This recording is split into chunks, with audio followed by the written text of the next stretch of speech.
Hello hi नमस्ते केन्ता अछन समस्ते मु आशा करछि आपण माने सब भल थिबार खुश थिबे मुई मने भल अछि खुश अछि मोर आ गोटे फ्रेश मिनी ब्लॉग को आपण मानको स्वागत मुई सकाल सकाल ब्लॉग स्टार्ट करनी किंतु हमर आडा एते कुहुडी होतले आपण माने कुहुडी होचे नै नियाती कमेंट करबे तो मुई सकाल सकाल ब्लॉग स्टार्ट करनी हेले मोर कान आज बहुत ही पेन होतला काजे हम गले कान फुटे हेतिले तो आज सकाल सकाल बाबू घर किछि सामान धर के पले आस्ते जेंटा कि घरे नै थे तार संगे से मने छतुआर मिठा टिके आनदे से मन के खाबा लागि इच्छा लागुतला बोली किना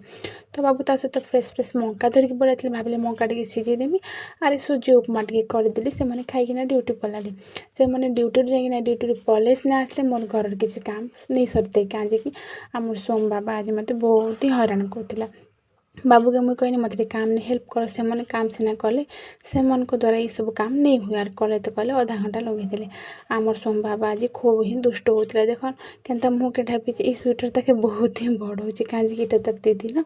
दीदीर यहाँ तारटा नहीं सी तो मुझे राति रुटी और भात और छतु कथी मुझे रुटी खाली मोर पेट नहीं पड़े मुझे भात खानी बाबू के रुटी खुआनी से मैंने खावा गाड़ी डाकला के फुले हो देखले ना तो आज मोर मिनी ब्लॉग केनता लागला निहाती कमेंट करबे भल लगे लाइक कमेंट शेयर सब्सक्राइब निहाती करबे आमर कलाहांडी केन केन देखुछन निहाती कमेंट करबे लव यू ऑल जय जगन्नाथ जय मां माणिकेश्वरी जय मां लक्ष्मी।